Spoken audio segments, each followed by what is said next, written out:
Eh, di saya aja Pak. Eh, Mas Rian, izin sebagai salah satu influencer Gen Z nih yang banyak digandrungi.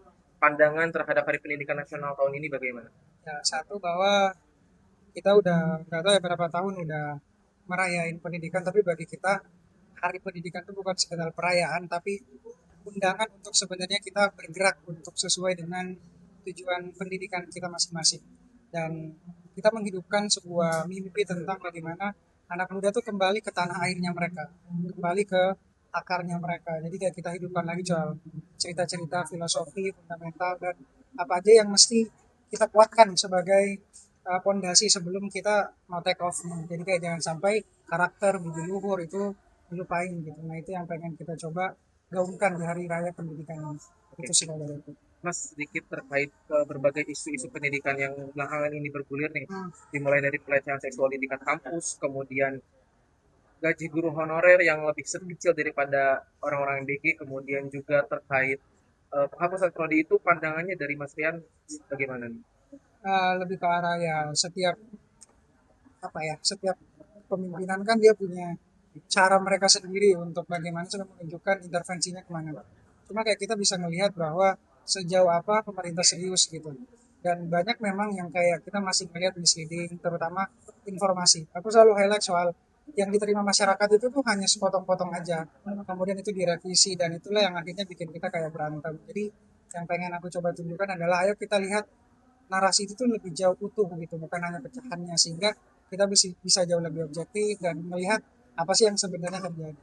Nah, situ sih. Terakhir Mas terkait saya ingin menyoroti masalah mindset-mindset mungkin anak-anak yang berada di pelosok gitu ya, di mana mindset mereka mungkin masih belum terpicu terkait pentingnya pendidikan. Pesan dari Mas Rian gimana?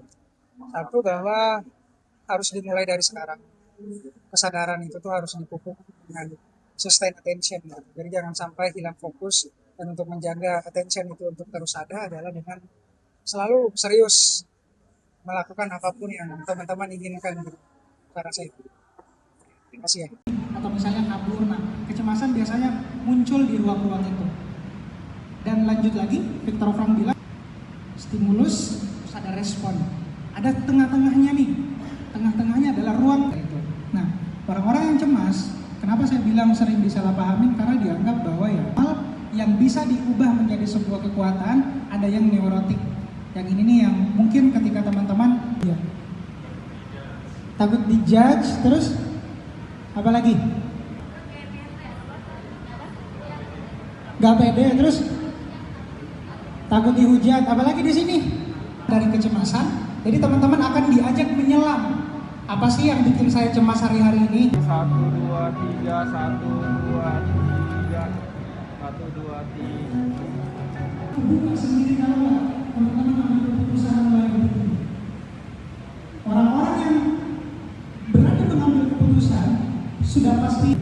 Orang-orang yang sampai sekarang masih belum berani mengambil keputusan tujuannya dipertanyakan. Yang ada tujuan, saya sedikit percaya bahwa generasi sekarang sudah bisa.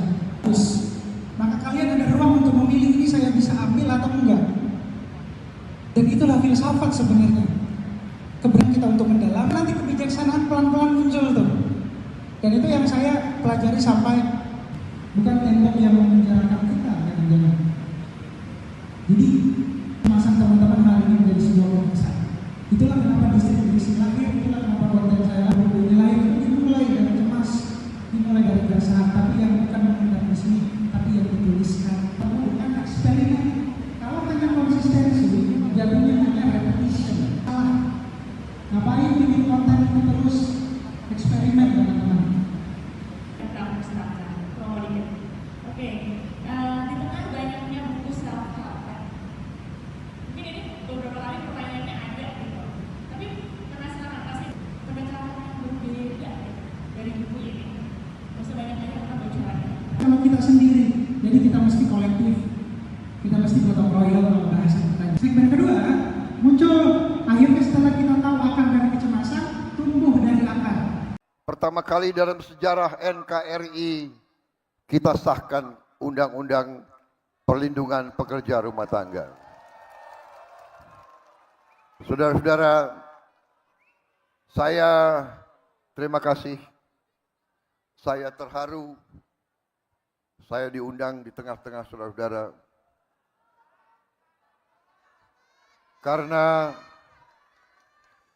Karena saya menyadari, saya merasakan, dan saya menghormati perjuangan saudara-saudara.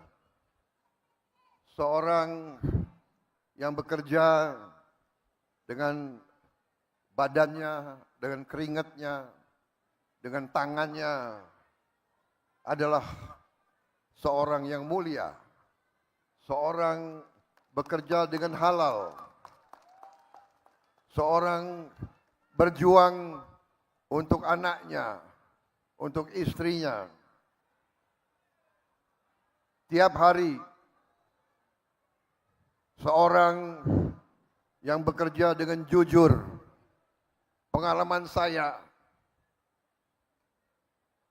para pekerja, para petani, para nelayan, justru yang hidupnya susah, mereka adalah orang-orang yang jujur, orang-orang yang ikhlas.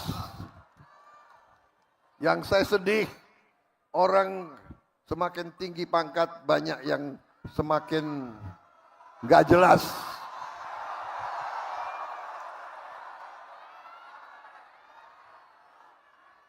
Saya heran, semakin pinter, banyak yang pinter, pinter maling.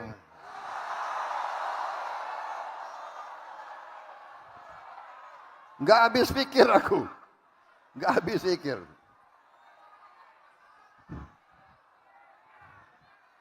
Saudara-saudara, saya merasa terpanggil karena saya dari usia muda. Saya masuk tentara, ingin menjaga negara ini, ingin membela negara ini, ingin membela rakyat saya.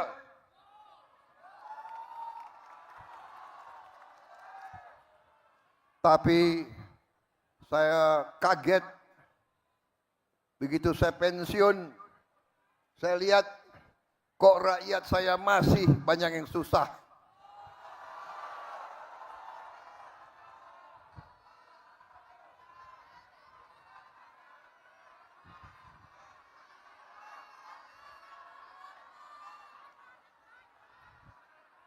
Saya telah mempertaruhkan nyawa saya berkali-kali untuk bangsa ini.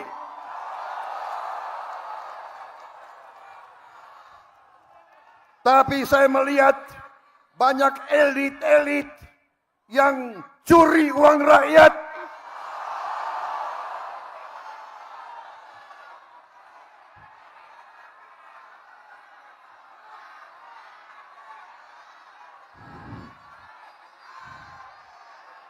Bukan ini yang saya perjuangkan. Bukan negara yang dirampok oleh maling-maling. Saya tidak rela. Saya tidak rela ada anak-anak Indonesia yang lapar. Saya tidak rela ada ibu-ibu yang tidak bisa memberi susu untuk anaknya.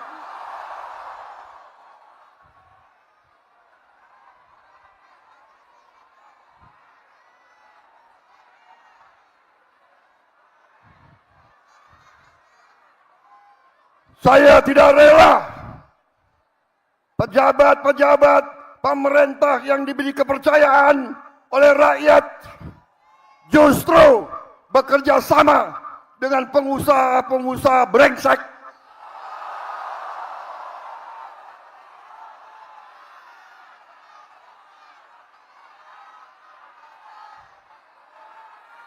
Dengan pengusaha-pengusaha serakah. Saudara-saudara, tapi saya mengajak kita dewasa. Tidak semua pengusaha serakah. Banyak yang bekerja dengan baik. Banyak kita butuh mereka supaya ekonomi hidup. Jangan kita benci sama orang kaya. Tapi kalau kayanya ngerampok,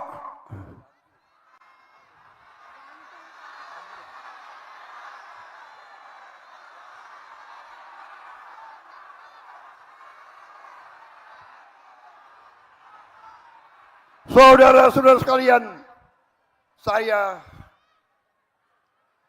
5 kali pengen jadi presiden. 5 kali. 4 kali gue kalah.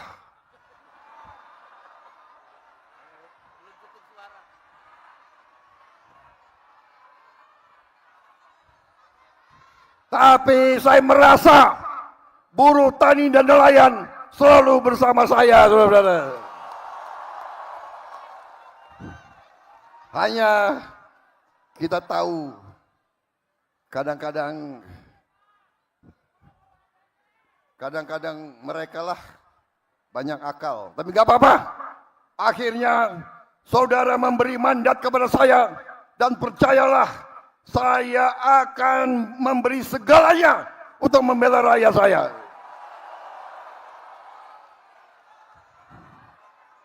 Sisa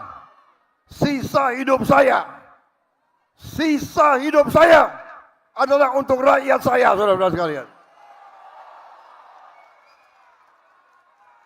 Anda tanya semua menteri saya memberi instruksi, saudara-saudara para menteri, kalau ambil kebijakan, kalau menyusun kebijakan, berpikir, bertanya, apakah ini menguntungkan rakyat kecil atau tidak? Kalau menguntungkan rakyat kecil, laksanakan. Itu sudah benar.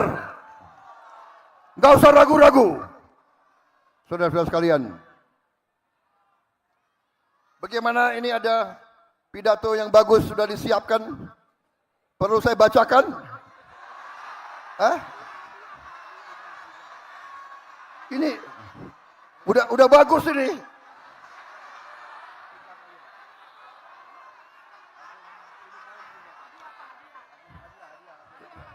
Saudara-saudara sekalian, saya ingin menggambarkan bahwa